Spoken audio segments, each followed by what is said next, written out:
हाय, मी Saurabh Shinde from S R classes. आज आपण एम.कॉम पार्ट 2 फायनान्शियल मॅनेजमेंट या सब्जेक्टचं प्रॅक्टिस एक्झाम पाहतोय बघा.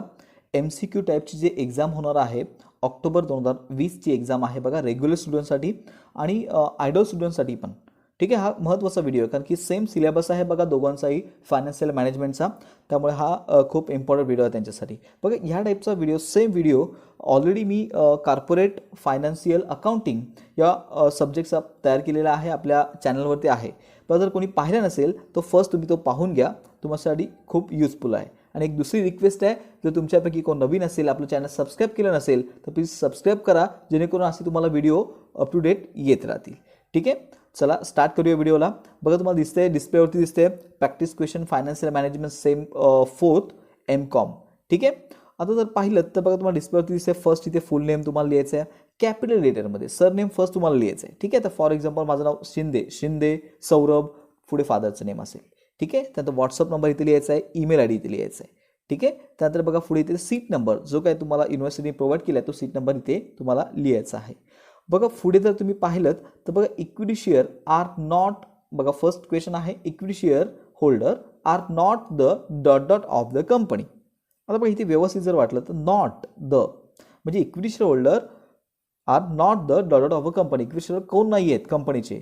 तर तुम्ही थोडा विचार करा, इथे बघा तुम्हाला काय काय दिले, क्रेडिटर्स दिले, ओनर दिले, मेंबर दिले, शेअर होल्डर दिले. काय नसणार आहेत, ओनर असतात ते, मेंबर्स असतात, शेअर होल्डर असतात. काय नसतात, क्रेडिटर्स नसतात. इक्विटी शेअर होल्डर कधी ऐकले का क्रेडिटर्स आहेत? नाही आहे. ठीक आहे, म्हणजे फर्स्ट आहे ना बघा क्रेडिटर्स. बघा सेकंड नंबरचं बघा equity shareholder of a company do not have the right. बघा इक्विटी शेअर होल्डर जे कंपनीचे आहेत do not have the right, त्यांना कोणता अधिकार नाही आहे. तर बघा फर्स्ट त्यांनी दिला बोनस शेअर्स, वोटिंग, इंटरेस्ट का डिव्हिडंड. बघा बोनस शेअर्स त्यांना मिळतात, वोटिंगही ते करू शकतात इक्विटी शेअर होल्डर, डिव्हिडंडही त्यांना मिळतो. मग मिळत नाही काय, तर इंटरेस्ट मिळत नाही, लक्षात घ्या. ठीक आहे, बघा डू नॉट हॅव असं म्हटलं म्हणून. ठीक आहे, पण ना काय मिळत नाही, इंटरेस्ट, त्यामुळे इथे काय आन्सर येणार, इंटरेस्ट सेकंडचं. चला नेक्स्ट बघूया आपण. बघा dot dot is not a type of debenture. आता खालीपैकी कोणतं टाईप नाही आहे डिबेंचरचा, लक्षात घ्या. ह्याच्यामध्ये तुम्हाला दिलं बघा, हे दिलं ना पार्टिसिपेटिव्ह, हां हे टाईप्स नाही आहे. कारण बघा secured, unsecured, redeemable, irredeemable, register, unregister, हे सगळे कसे आहेत मला सांगा, हे टाईप्स आहेत त्याचे. हा पार्टिसिपेटिव्ह असं कोणता टाईप नाही आहे डिबेंचरचा, समजलं. पुढे त्यानंतर बघा पुढे तुम्हाला दिले dot dot is a not type of preferentials. प्रेफरन्शियसचा हा टाईप नाही. तुम्ही बघा जर व्यवस्थित पाहिलं तर बघा सिक्युअर्ड दिले, पार्टिसिपेटिव्ह दिले, रिडीमेबल, क्युम्युलेटिव्ह. बघा पार्टिसिपेबल, रिडीमेबल, क्युम्युलेटिव्ह वगैरे आहेत, पण सिक्युअर्ड प्रेफरन्शियस वगैरे असं ऐकले का कधी, तर नाही, लक्षात घ्या. त्यामुळे ते सिक्युअर्ड हा काय आहे, प्रेफरन्शियसचा टाईप नाही आहे, हे आन्सर येईल. चला पुढे जर पाहिलं तर बघा public deposit are, public deposit are. बघा पब्लिक डिपॉझिट काय आहे, सिक्युअर्ड आहे का अनसिक्युअर्ड आहे, पार्टिसिपेटिव्ह का क्युम्युलेटिव्ह आहे.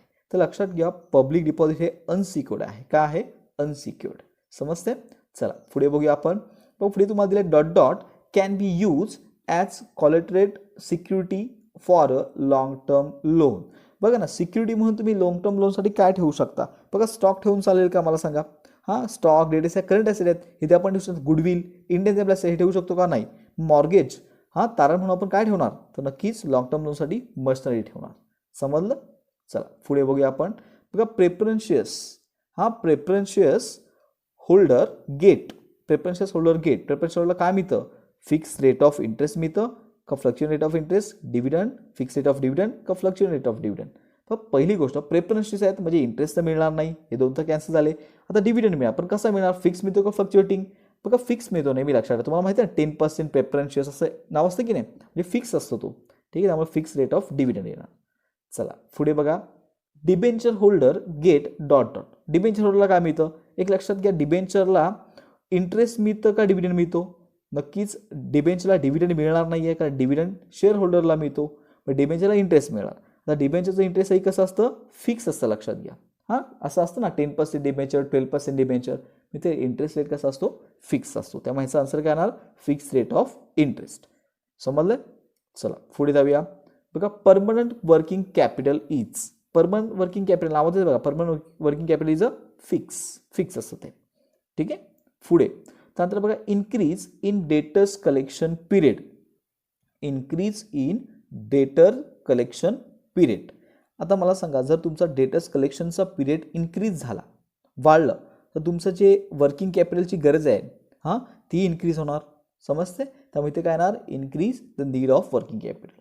कारण डेटर्सचा कलेक्शनचा पिरियड वाढला, तुम्हाला पैसे आता समजा 1 मंथचा पिरियड असेल तर 2 मंथ झाला तर पैसेही तुमचे 2 महिन्यानंतर मिळणार तुम्हाला डेटर्सकडून. त्यामुळे तुम्हाला वर्किंग कॅपिटलची गरज वाढणार. समजलं? पुढे cash sales policy will be. आता कॅश सेल्स म्हणजे काय, तुम्ही पैसे घेतलात आणि माल विकलात. बघ ना, कॅश सेल्समध्ये सेल्स तुम्ही कॅशमध्ये केलात तर काय होणार मला सांगा. इथे सेल्स जर आपण कॅशमध्ये केलं तर हां व्यवस्थित विचार करा काय होणार. जर कॅश सेल केलं तर पैशाची गरज, वर्किंग कॅपिटलची गरज पडेल का एवढी, तर नाही. मग इथे आन्सर काय आहे तुमचं decrease the need of working capital. समजलं? Decrease the need of working capital. Cash sales केलं ना वर्किंग कॅपिटलची एवढी गरज पडणार नाही, कारण ऑलरेडी तुमच्याकडे पैसे असणार आहे. पुढे आता हे महत्त्वाचं आहे बघा. करंट ॲसेट तुम्हाला दिलेत 5,40,000, करंट लायबिलिटीज दिल्या आहेत 1,60,000. Provision for contingency is to be maintain 10% of gross working capital. कशावरती 10% आहेत? ग्रॉस वर्किंग कॅपिटलवरती. तर तुम्हाला विचारलं काय amount of a provision for contingency. तर प्रोव्हिजन फॉर कॉन्टिन्जन्सीची अमाऊंट किती असेल. आता पहिले एक इथे क्लिअर करतो. ग्रॉस वर्किंग कॅपिटल म्हणजे काय, तर करंट ॲसेट लक्षात ठेव. हां gross working capital is equal to current total current asset. ठीक आहे. म्हणजे तुम्हाला हे जे 10% कॅल्क्युलेट करायचे आहेत ते कशावरती करायचे आहेत, करंट ॲसेटवरती. मग तिथे ह्या प्रॉब्लेममध्ये तुम्हाला करंट ॲसेट आहे किती बघा. करंट ॲसेट 5,40,000 आहेत, त्यावरती 10% काढा. 5,40,000 वर 10% येणार किती 54,000. समजले? आन्सर किती असणार तुमचं 54,000. समजतं ना. 10% कशावरती दिलेत हे खूप आणि खूप इम्पॉर्टंट आहे, लक्षात घ्या. इथे ग्रॉस वर्किंग कॅपिटलवर दिलं म्हणजे ग्रॉस वर्किंग कॅपिटल म्हणजेच करंट ॲसेट. मग आपण करंट ॲसेटवर 10% काढले. 54,000 तुमचं आन्सर आलं. ठीक आहे. चला नेक्स्ट बघूया. सेम मगाशी झालं तसंच एक्झाम्पल आहे बघा, फक्त इथे डिफरन्स काय बघा. करंट ॲसेट दिल्यात 5,40,000, करंट लायबिलिटीज दिल्यात 1,60,000 आणि पुढे असं म्हटले provision for contingency is to be maintain 10% of net working capital. दिले का 10% कशावरती दिले, नेट वर्किंग कॅपिटलवरती. आता नेट वर्किंग कॅपिटल म्हणजे काय, तर बघा net working capital is equal to current asset minus current liabilities. Okay. Net working capital is equal to current asset minus current liabilities. Current asset किती आहे त्याच्यामध्ये, करंट ॲसेट आहेत 5,40,000, current liabilities आहेत 1,60,000. मग 5,40,000 मायनस 1,60,000 करा. किती येतील मला सांगा. 5,40,000 मायनस 1,60,000 केलं तर बरोबर 3,80,000 येतील बघा. येतील की नाही 3,80,000. मग 3,80,000 वरती 10% त्याने विचारलं ना नेट वर्किंग कॅपिटलवरती 10% काढा. बरं तुमचा आन्सर किती येईल 38,000. समजलं कसं केलंय बघा ना. इथं 10% ऑफ नेट वर्किंग कॅपिटल म्हटले. नेट वर्किंग कॅपिटल म्हणजेच काय, तर करंट ॲसेट वजा करंट लायबिलिटीज. ठीक आहे. समजलं कसं मिळालं 38,000 असं. त्यामुळे हे जे बघा जे फॉर्म्युलेज वगैरे आहेत ना ते व्यवस्थित करून ठेवा, जेणेकरून तुम्हाला असे MCQ आले की लगेच तुम्हाला सॉल्व्ह करायला खूप हेल्प होईल. चला नेक्स्ट बघूया. Reducing the debtors collection period. बघा डेटर्स कलेक्शन पिरियड जर रिड्यूस झाला, कमी झाला तर काय होईल. पण डेटर्स कलेक्शन जर कमी झाला तुमचा तर नक्कीच काय होणार मला सांगा, increase the number of operating cycle. Operating cycle कशी इन्क्रीज होणार, नंबर ऑफ ऑपरेटिंग सायकल्स. कारण कलेक्शन पिरियड कमी झाला पैसे तुमच्याकडे येणार. ठीक आहे. त्यामुळे increase the number of operating cycle. ठीक आहे. समज इथपर्यंत.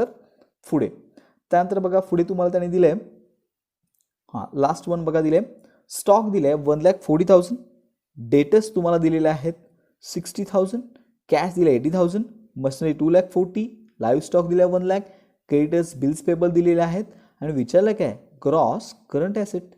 आता पहिली गोष्ट ग्रॉस करंट ॲसेट म्हणजे काय, तू विचार करा. ग्रॉस करंट ॲसेट म्हणजेच काय, तर current asset. Net current asset म्हणजे काय, तर थोडक्यात करंट ॲसेट वजा करंट लायबिलिटीज. पण ग्रॉस करंट ॲसेट विचारलं ना, फक्त ग्रॉस करंट ॲसेट म्हणजे करंट ॲसेटची टोटल. आता इथे करंट ॲसेट आहेत कोणकोणते मला सांगा, तर स्टॉक आहे, डेटर्स आहे, कॅश आहे. तीनच आहेत ना करंट ॲसेट.